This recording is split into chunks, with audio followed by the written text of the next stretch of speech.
you never know what's going to fall out of my head. I didn't have a script then, and I certainly don't have one now.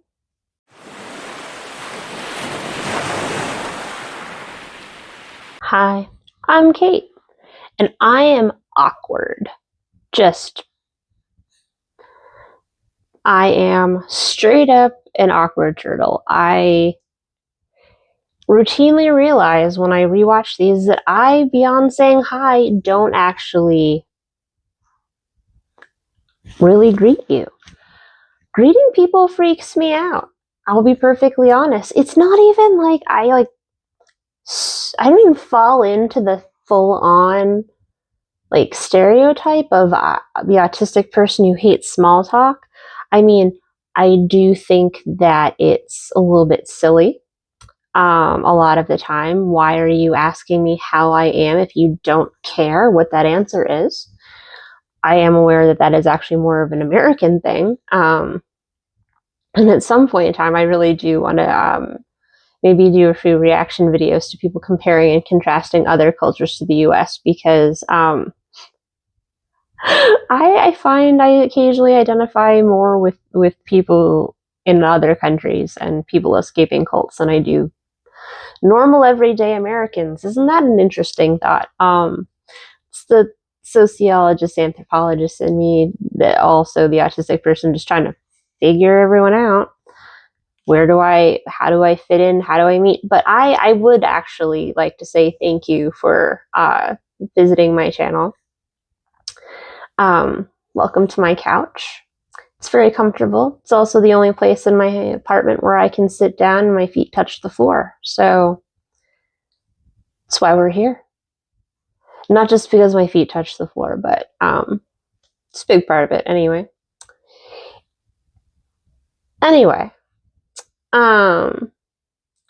Greeting people is hard. Social interaction is hard. I don't know about you, but I find that like just thrusting my person upon you is how I don't want to do that. I don't like it when it happens to me. Also don't like what's happening here, but like I also don't care enough to fix my hair again because I just don't have the spoons. I don't really care for that metaphor, but I don't have a better one at this point in time. My cup runneth dry. Fresh out of F's? I don't know. Maybe this is why I'm so bad at greeting. I'm more stuck with how like just much I don't want to be doing the thing. And also it's awkward. It's awkward just greeting. Like, yeah, right now I'm talking to you, but there's no one here. It's just me. There's no pointers. There's no anyone going like, try to look at the camera. Why are you like, what's going on with the hands? How come sometimes you put the camera so high, you just get little weird fingertips, and oh no, you got really long thumbs, and I could go on a whole other like thing, and I don't know that would be strictly helpful or whatever, but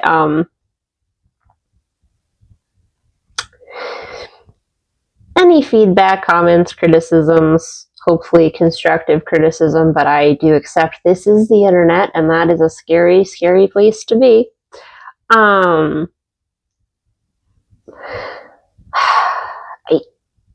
I don't necessarily internalize criticism anyway, because that's just like your opinion, man.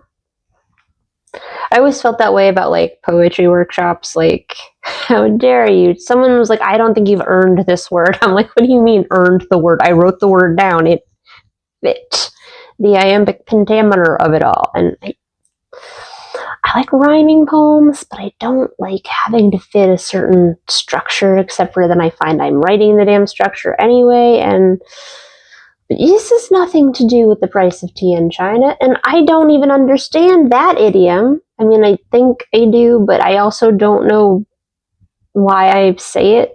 It's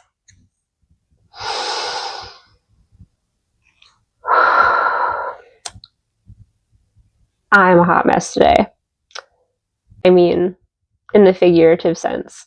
Literally, I'm actually kind of chilly, but it might be because I spent, no, it was only in like the mid 70s when we were in Death Valley hiking, but anyway, that's why I'm tired. I'm recovering from travel adventures and realizing that I'm not I've never been good at like being a person, is how I usually phrase it. And since I have stopped thrusting myself into the workforce in the world in general, I am getting worse and worse at it. And I don't want to get uncivilized per se, but I definitely squirrelier around people than I used to be.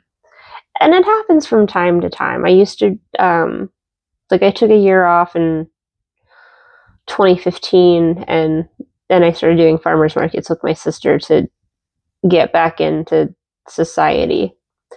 Um,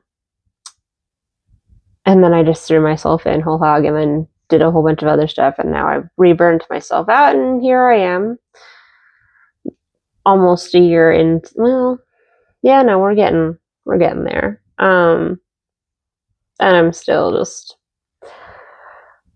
but then we'll go on these trips and it's great, and part of it is good interaction, and I am terrible at greeting people, and I am terrible at asking people questions about themselves, which is frustrating because like I genuinely want to know about people fascinate me.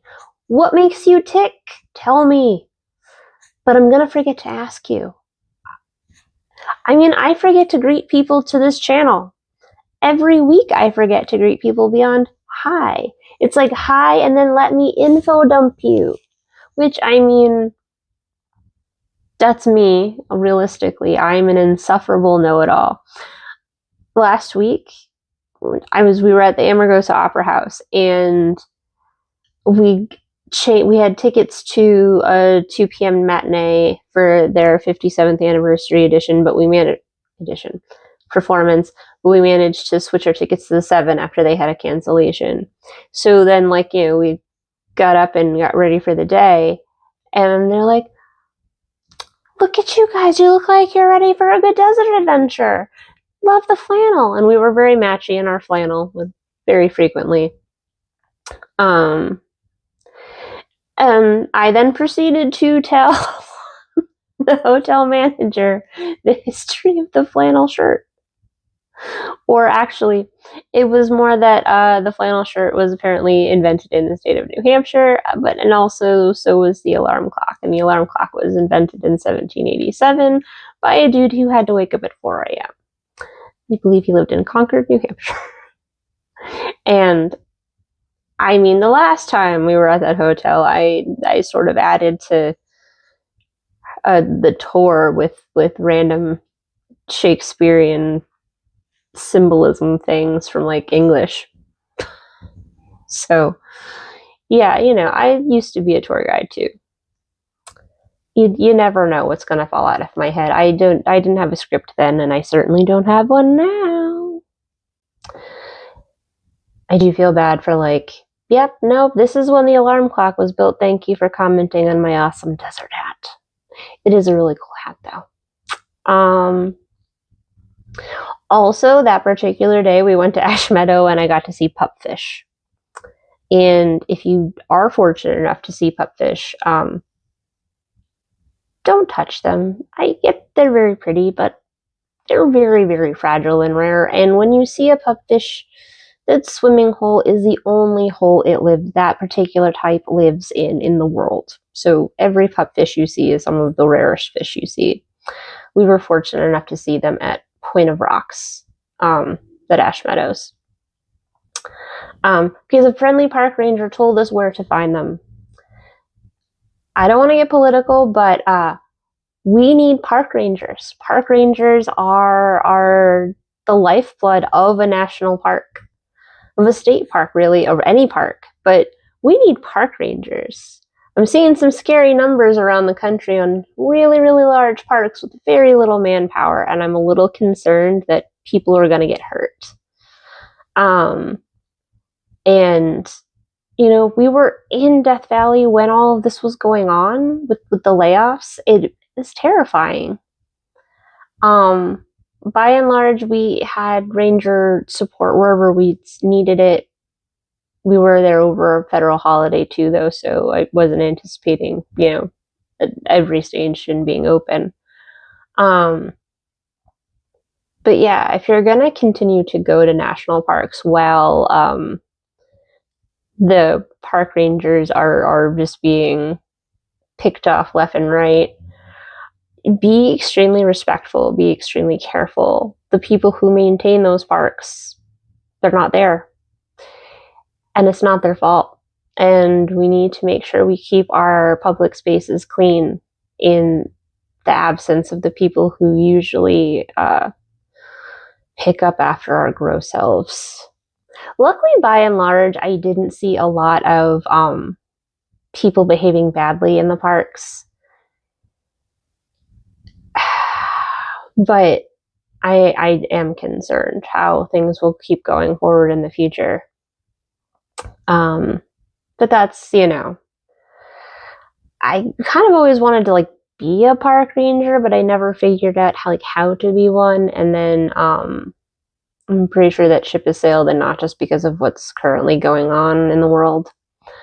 I mean, right now I live in a state that has exactly one national park thing, and it's like a monument or a building. I don't know. Connecticut has we only very recently became connected to the national park. Anyway, where was I going with all that before I got on my old park ranger sandbox? Because my goodness.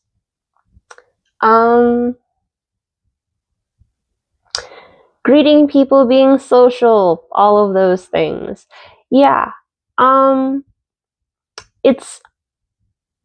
do genuinely want to know about other people. I just forget to ask. And I have so many things going on in my head that I will just basically have a conversation at you. And I'm sorry. This is a good outlet for that, but I think I still do it a lot because there's no immediate feedback. And not that I can read the feedback when I'm talking to a person. I routinely don't know if I'm boring them or not. And if you see me and I start doing that to you in public, you can tell me. Be polite about it. Just, be like, now's not the time, or why are we talking about this? Which is a totally fair question, which might cause other questions. So just beware if you're going to stop me with another question. Pete likes to redirect me. Sometimes it's fun, but I have to redirect him sometimes and lately we've been like goldfish. We're just all over the place. But one of our travel days this time around, the first one, we got 3 hours of sleep after being up for 24 hours. So it was easier when we were 20. Now that we're pushing 40, it's getting harder. So in true me fashion, I have done some Googling on the subject of being social and having conversations. My recent trip demonstrated that I don't have the bandwidth to do it very often. In fact, Pete spent some downright magical nights having these deep personal conversations by the fireplace at our hotel when we were staying at the Amargosa Opera House and Hotel in Death Valley Junction. And I was sitting alone in our hotel room vlogging because I could not be people.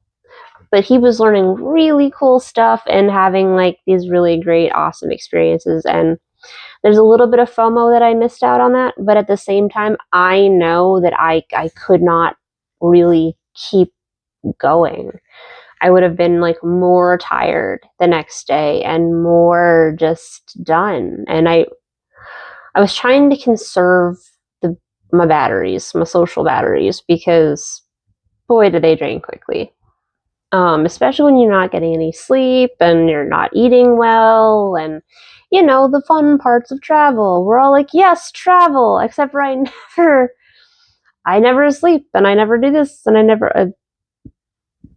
But it's fun to be out of your comfort zone and seeing cool stuff and adventuring. And I climbed a volcano, the Ubahebe crater.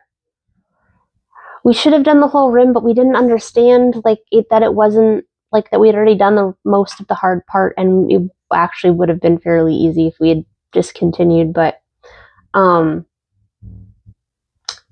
and learn, and someday we'll go back. But anyway, so I looked I looked up conversation tips and tricks and stuff, and maybe I should have done that years ago, but it's hard to remember information.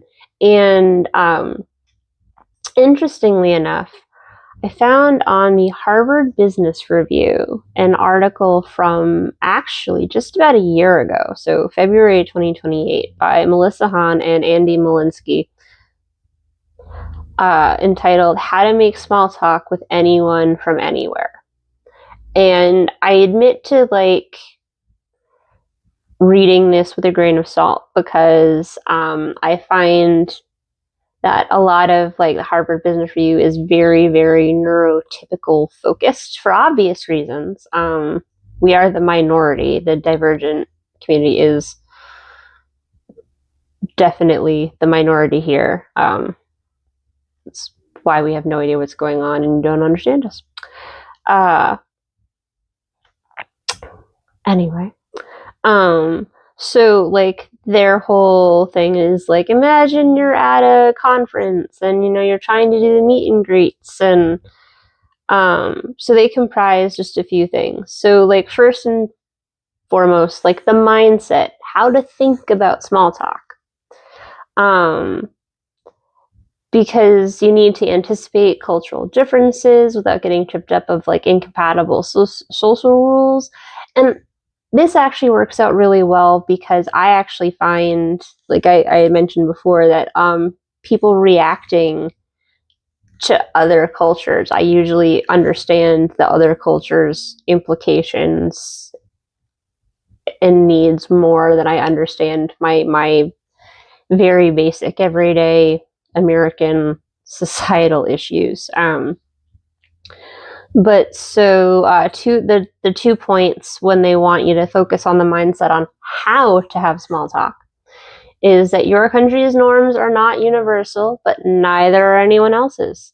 So it is more of a level playing field if you think about it that way, but also just factor in that, be cognizant that you and the communication styles will be different. Your backgrounds will be different, and it's easy to miss obvious social, cultural overtones. I've talked about drinking adventures with teetotalers from Texas and did not get that I was talking to someone who did not drink. In my defense, I was 22 and still really figuring stuff out, and I do feel bad. And I don't know if it was my perception of the evening that was off, or the person who was lecturing me the whole walk home who was off, but that was 20 years ago. Just about. So, moving on. Aim for a human connection. That's the whole why I would even want to have conversation, because I actually, as much as I'm I don't like people, and I am fascinated by people. I want to know more. I want to know more about you. I just don't know how to ask, and I won't remember to ask. Okay, so then their next big head under mindset, their next big heading was behaviors, how to do small talk. So their first bullet point was use commonalities in your environment. Talk about things, talk about the place. You see a sticker from a restaurant or a country or something, you ask about it. which makes sense. It's always. I once got a job because I saw a table of birthday cards in the back of her office and was like, "Happy belated birthday." And it turned out her birthday was a day before mine. It had been weeks since the birthdays had happened, and she was literally, and admitted it, just testing me, but she was sort of a monster. Um, she once walked all the way back to my office to thank me for being succinct in an answer. Never been so insulted. I mean, I have, but like that was extremely condescending on her part, and she still goes down as the worst boss I have ever had. And the shortest time I've ever truly worked anywhere. Know your rights, protect yourself, know your worth is the biggest takeaway there. Know your worth. Okay, next in this bullet point, as we don't digress too far off of that, ask open-ended questions. So, like, here's what, like, okay, I agree with what they have to say. They don't want you to ask yes or no questions. But their example is, like, don't ask, do you like the conference? You could ask, what do you think of the conference so far? I think that it's in poor taste to actually talk about the conference that you're at, if depending on the setting that you're in. It's kind of like being at a performance, and like at the end of the performance, when you're still in earshot of the actors, being like, what did you think? Especially if like it was maybe not perfect. But what performance is? That's why we watch live things. It's interesting to see how it's all going to go. Okay, another thing. Share something about yourself. This is like the one part of this whole rubric I can do. I can share, I can overshare. I will, but my idea of what is personal and other people's is maybe not the same, but that all goes into cultural differences. But different strokes for different folks. Explore the various angles of a topic. Well, I hope that we're not devil's advocating, because I think there's way too much of that going on these days. Or not enough, or it's being done wrong. I'm not sure, but I don't have the patience for it these days. Just say hello. I got that. It's like 2 out of 7. So I hope that any of that was, helpful, informative, coherent. I will settle for coherent, honestly. I haven't been feeling very coherent today, so, a day where my bar is again set so low I need an excavator to get underneath it.